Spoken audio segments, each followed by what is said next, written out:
Before kids had phones, before Snapchat, before Instagram, and even before Facebook, kids had to socialize somehow. And back in around 2005, there was a king in social media. It was a video game. A certain video game that is so nostalgic, it shaped many of us into who we are today. So hello everyone, my name is Shmenty, and this is my tribute to Club Penguin. This video is gonna break down why this game blew up, the golden years that I look back on fondly, and how it declined. So without further ado, let's dive right in. The history of Club Penguin's development is, well, rather boring and typical. It's got a pretty average development story. It was made in the developer's free time, and overall was not set up to become a powerhouse in video games by any means. And looking back, it's difficult to see how it took off as much as it did. I didn't really grind video games in my childhood, so I was always impressed by every game. Now, games just don't hold the same feeling because I need more and more adrenaline from more competitive games. I don't know why, but when I was a kid, everything was new. Everything was good. Club Penguin officially released on October 24th, 2005, and was a massively multiplayer online game that quickly took the world by storm. Think about that for a minute. 2005. You had games looking like this, and then you had Club Penguin, which honestly could still pass as a pretty good browser game today. It was insanely good for a game from that time. And of course, there's amazing games out now that are leagues above Club Penguin, but you have to think about the technological difference between 2005 and 2021. The gameplay was simple. You had a penguin avatar that was able to walk around, play games, buy cosmetic items, adopt a pet, and much, much more. And although there was that much, much more, it was a simple concept of a video game. It was unlike most games from the time. There weren't skills to level up outside of card jitsu, and it played more like a social media than a video game. Lane Merrifield, the creator of Club Penguin, once said that the game was like a schoolyard swing set.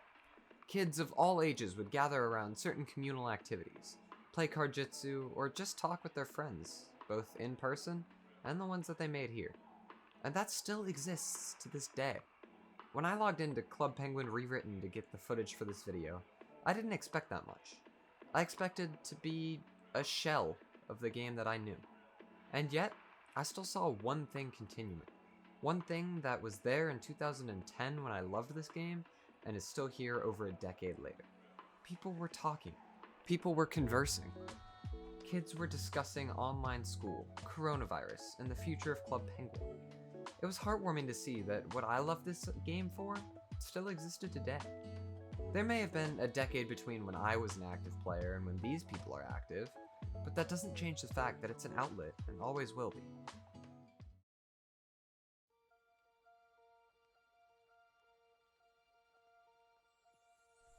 If you're an OG of this channel, you'll know that my family had a 2007 iMac that we shared communally. It was a good computer for us. It let my parents do their adulting and let us kids play simple browser games. I walked past it today as I was writing the script, and a wave of nostalgia hit me. Everything about that computer brings me back to a time that I miss daily. A time where I was more concerned about getting on Club Penguin and making sure my Puffle was okay, instead of wondering if the world was gonna collapse.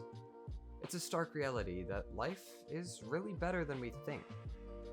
Club Penguin blew up after it released. Kids all across the world congregated, and I never had a bad time on it. Granted, a massive part of the development was spent on child protection, and without it, this game would, well, I'll get to that later. Club Penguin is a good example of video games that make a difference. They weren't just making this game for money. It taught something. More importantly, it taught children something.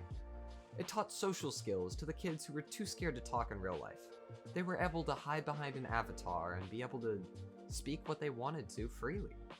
It taught responsibility for not only adopting a pet, but also having to take care of it and feed it and make sure that it was happy.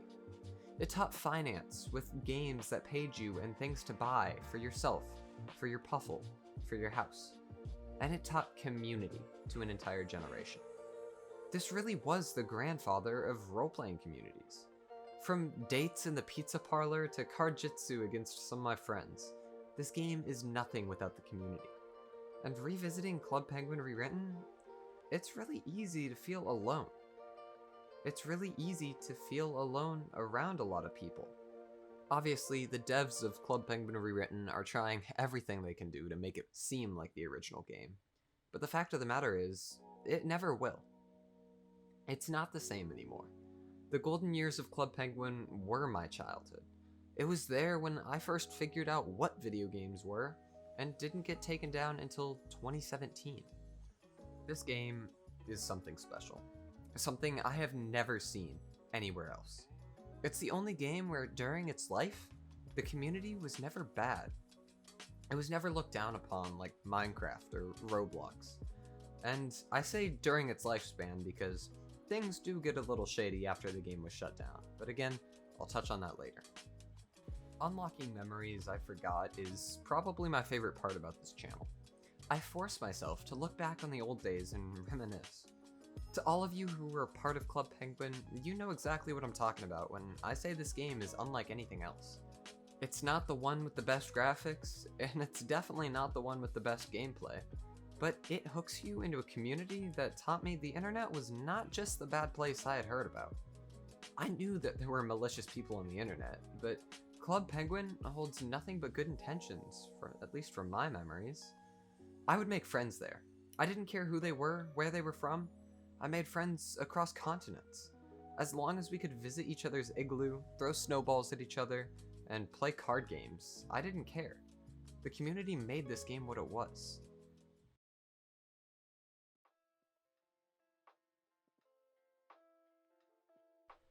The game began dropping players around 2015.